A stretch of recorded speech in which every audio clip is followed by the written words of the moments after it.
Labor Day weekend to you. There's a little mixture out of Proverbs for you. Proverbs is one of our books of wisdom. So it's all these one line, or maybe sometimes 2 or 3 lines. That's why it was all over the place. You can't really read a section of Proverbs in most of the book. It doesn't work. So I went through and I pulled out various statements about work that rang true to my heart. And I have to tell you that when I talk about labor and work and the principles I have around it, it comes less from things I heard in church and more from things that I heard in my home and from my grandparents. 2 generations of folks that have pretty high principles around work and labor and what it meant. Now, I grew up in a Christian home, so it's not like there's not a tie between being a Christian and working hard, but in my home, honorable labor was a big deal. Laziness, which I am excellent at, it's almost a spiritual gift, it really is, was not acceptable. Laziness when you're being paid was like one of the worst sins in my parents' and grandparents' minds because that was stealing. That's how I was raised. If you slacked off while you were working and being paid, you were stealing money from your employer. And the way you treated, if you ever got to be a supervisor, the way you treated those who worked for you spoke volumes of who you were. Nothing would reflect your character more than how you treated those you had power over. Honorable, work hard, treat those you have power over well. 3 principles that really I can almost say amen, because most of the problems our world struggles with labor can be found in one of those 3 places. And I know not everybody had the opportunity to, so I grew up in a home where I had an opportunity to actually talk to parents because they weren't working 3 jobs. And so my parents each only had to work 1 job to feed me and to put me in clothing. And so I was privileged in that way, and I recognized that. So I actually had a chance to have conversations with my parents. Now, some people are working so hard, they don't, just to feed their children or to clothe them or to send them to school, they don't have that blessing of sitting and having long conversations of what it means to be a good worker. Things are asked of children very young sometimes. So I had my first job at 14. I got special permission to do that. Well, I'm skipping the years of babysitting stuff because while yes, I worked, it's a different thing. So I don't have as many babysitting. So I babysat in the early years. But I had what I would call my first real job at 14. I got hired at a local restaurant to wash dishes. And there was no mechanical dishwasher of any kind. Every dish by hand. Some of you are old enough that you're like, yeah. For my generation, this is a shocking revelation. Where's the machine that I load them into that will clean up? Here are the 2 giant sinks. Here's the soap, and here's a stack of towels. I will see you in 4 hours at the end of the dinner rush. So there were 2 of us. One gentleman washed all the pots and pans. I washed every other dish, every glass, every plate, every utensil. My 2 sinks, there it came. And I just stood there for 4.5 hours, and I got paid $25 a night, which is crap pay, right? That's just awful. But at 14, I was like, woo! Because I worked Friday and Saturday nights, so I was making $50 a week, and I was like, I am rolling in the dough, baby. That lasted through the entire first weekend. As I limped my way to church that very first Sunday, because of course, you can work as late as you need to on Saturday morning, but your fanny will be up and in the car on time to go to church on Sunday morning in Mercury. So, okay, here we go. And so as I, hobbled my way into Sunday school, I thought, I don't really want to go back. And I mentioned that to my father, of which, he bubbled over with sympathy to go, yeah, that's tough. What time do you need to be there? Because I had given a commitment. And McMurtry doesn't just quit because the work is hard. And McMurtry doesn't just quit because they don't like what they're doing. That's not being responsible. That's not being an honorable employee. And so I worked that job for about 4 months. And I finally, so my father told me if I could line up a new job, then I could quit the one I had. He said, because that's the only reason you should ever leave a job is when you have one lined up already. Okay. So I found me a snowball stand working in a daycare center that wanted to hire a 15-year-old, and I said, Dad, I got 2 jobs lined up, please, can I stop washing dishes? And he said yes, so I gave my 2 weeks notice and escaped what to this day has to be the hardest I've ever worked and the job I've hated the most. It's fun when your first job is the one that you hate the most. Because it sets me up to have enjoyed, at some level, every other job I've ever had. But you know, God asked similar things of us as my parents did. You know, the Proverbs, and the Proverbs aren't the only place that this comes up. It's, you know, we see it more in the Old Testament than the New Testament. Jesus doesn't talk a whole lot about labor. He's kind of talking a little bit more about how we treat one another, which I'll get to in a minute. But throughout the Old Testament, especially throughout the wisdom literature, there's this sense of, you know, labor should be something you find joy in, which is not something we teach people a whole lot today.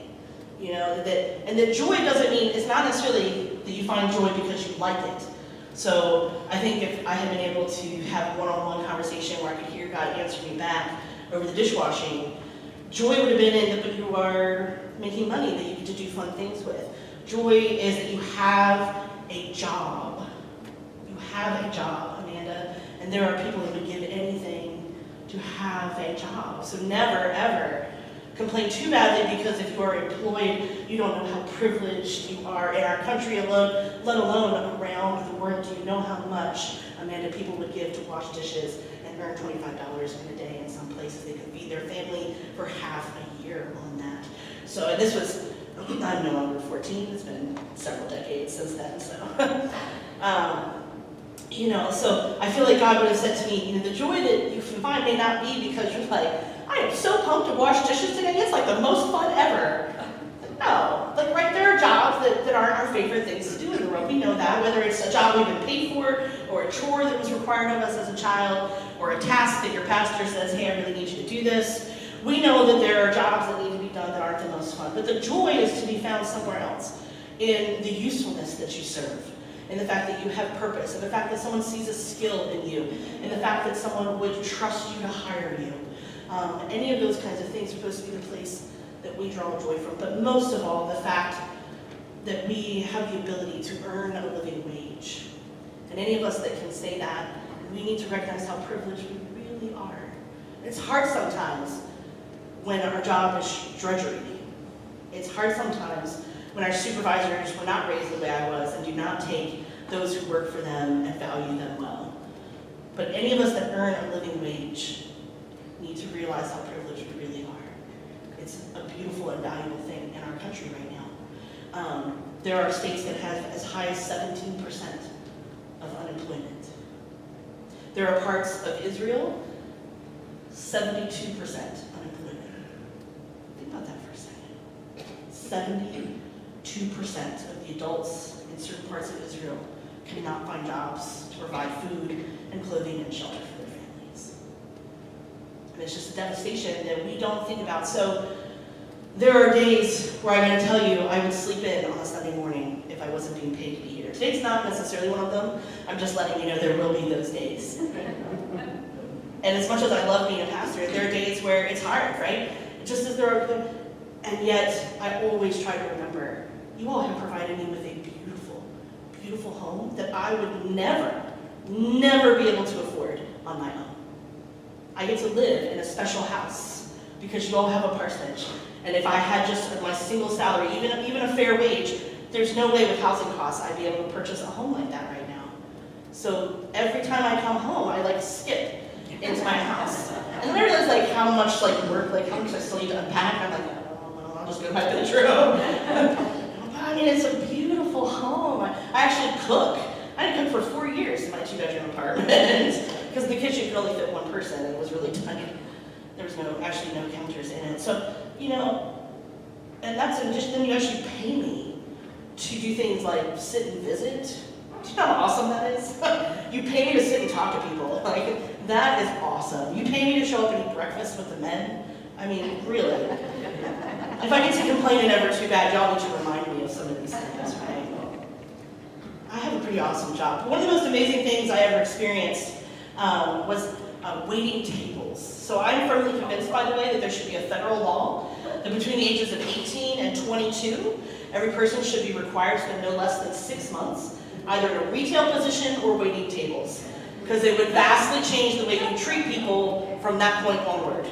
All right, I still, even when a server is really, really bad, I still tip 20%. I'm like, you don't know the tip you just blew, because I would normally tip way better than that. You know, so it was interesting. I waited tables twice in my life. The first time was when I was an undergrad. And people treated me like I was a college student who needed money. It was a very, I worked at the Texas Roadhouse up in Pasadena.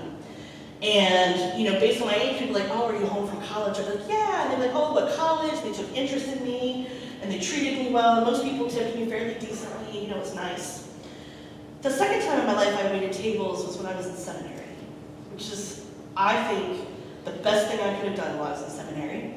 I went to school full time and I worked 3 jobs while I was in seminary. I waited tables 4 nights a week.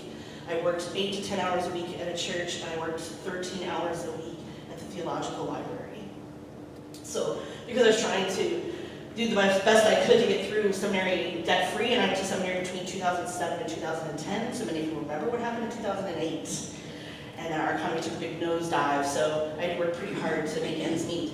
The interesting thing was I had to stop waiting tables on Sundays because it was ruining my Jesus. Because of the way people treated me. I was stunned to discover that, so by the time I went to seminary, I was 29, 30, and 31. So I was a little bit older. And people no longer assumed I was someone working their way through a degree. They assumed that I was a career server, a career waitress. And because of the way many people thought about that, they had this image of all you can do is be a server, and if you haven't waited tables, you don't know how hard. A good server is actually a very talented person. They have a lot of skills. You know, it takes a lot of coordination of many details. And in addition to the fact that you know how to make change, which a whole vast group of our world can't do anymore. So, but they didn't. But in their minds, all I could do was wait tables at the Outback. That was all I was worth.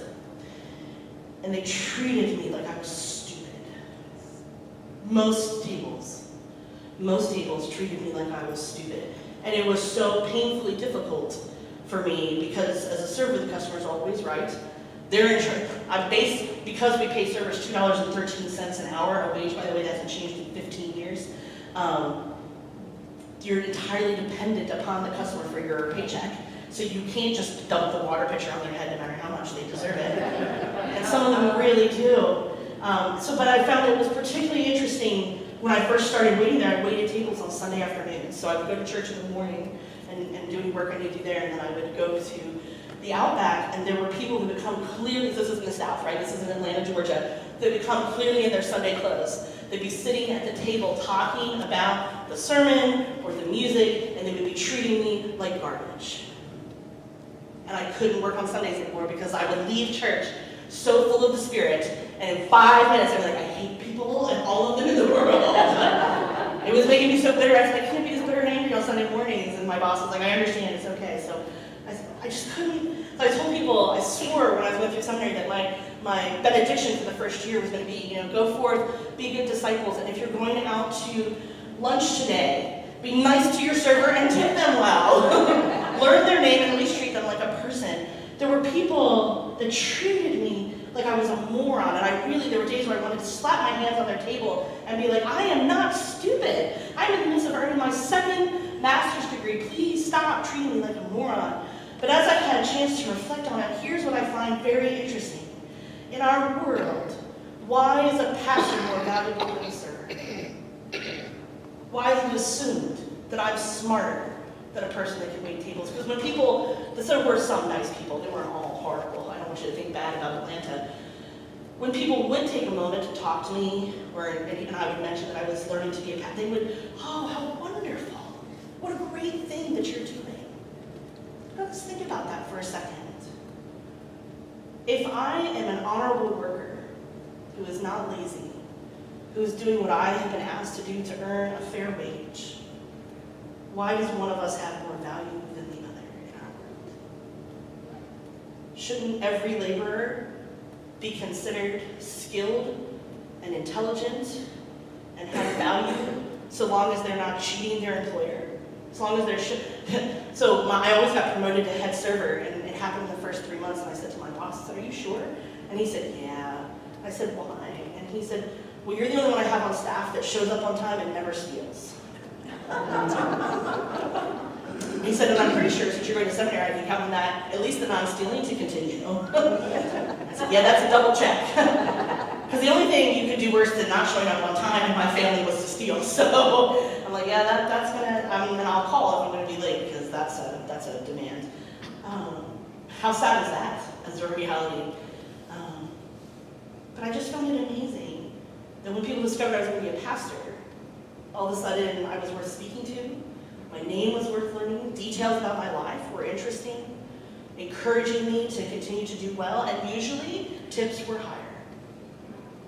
Tables where I was just that person in a colored shirt that people couldn't even remember was I exactly their server because they didn't even really bother to look at my face.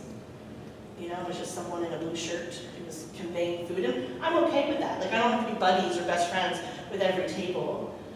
But it was sad to me that as I was going to school to learn about how important it is for us to love one another, how important it is for us to not judge each other by the way we look or by what we do, that I had a weekly experience of something very different. It was one of the most powerful things to do, was to wait tables while I was in seminary. Because I would sit in class and we would talk about theory and the way things could be. And then I would go to the world and live through the way things are. And I think we feel that in church, right? The way we treat one another for this hour on Sunday morning is usually quite well. It's rare that there's a fist fight in the fellowship hall unless we run out of something really good. I've not yet seen one of you slam the door in each other's faces or heard you call each other particularly ugly names. It's not the 1 hour that we're here with God that I worry about. It's the other however many hours there are in a week. Do we act like that all week long? But I think what it comes down to a lot when we talk about labor and some of the issues in our world around fair wages and fair trade and the way people treat each other, I could have told you when I waited tables who, within 5 minutes, which of my customers were supervisors and had a job where they felt like they had power, and which of my customers were your kind of average workers, if you will, that a supervisor came down over them. And this is how I know I could do it. Because they didn't know how to handle power when they had it. They treated me the way many of them were treated all week long. And what they were used to was a person who had power abused it. And so when they had power, they did the same thing, because that was all they had ever witnessed or seen. So we have to take it seriously that some of us, we have power over other people. And the very best thing that we can do is to see them as people. A couple of years ago, we were on vacation with my family. My cousins were 16 and 19, and every restaurant we go to, I would say this, I said, and what was your name? And they would tell me, thank you. And at one point, my 16-year-old cousin, he said, why do you always learn the name of our servers? And I said, because when I need something and I need to get their attention, I'd like to call out their name so that they know I see them as a person. I said, because most people don't do that. And he was like, oh. And just this past year, he was graduating from high school, and I was down there visiting for graduation, and we went out to a restaurant, and we were doing something, and he gave his order, and he said, and I'm sorry, what was your name? And he learned the name. And he looked at me and he winked. He said, I do that now too, it's important. Like, how beautiful is that, right? Like, my little 16-year-old cousin learned something from me. Oh, friends, there's a lot of problems in our labor force. There are people that work full-time jobs that still exist below the poverty line. A vast majority of them in our military services.